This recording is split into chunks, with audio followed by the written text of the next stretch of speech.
Det der så sikkert veldig bra ut. Litt grann. Ok.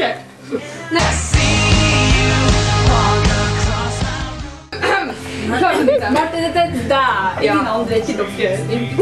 Ok, vi tar vanlig først. Jeg skal bli svett. En, to, tre. Gratulerer med dagen. Gratulerer med dagen. Gratulerer, kjære Marte. Gratulerer med dagen. Og så ser det tegning her av at han Ingar. Hei, Roger og Hans. Kom og smak på nudelsafta mi. Det var litt bare Vi satt hjemme og bare Sonja kommer til å miste den så bra. Men har dere hørt om Ingrid og steppe inn i alpet?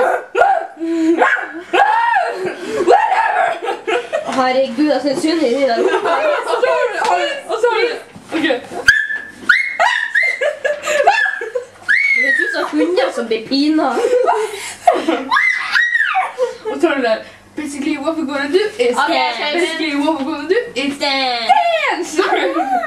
Altså, Ok, så vi kommer til å ta etter hvert. Will you come to Norway? No way! no way, Jose.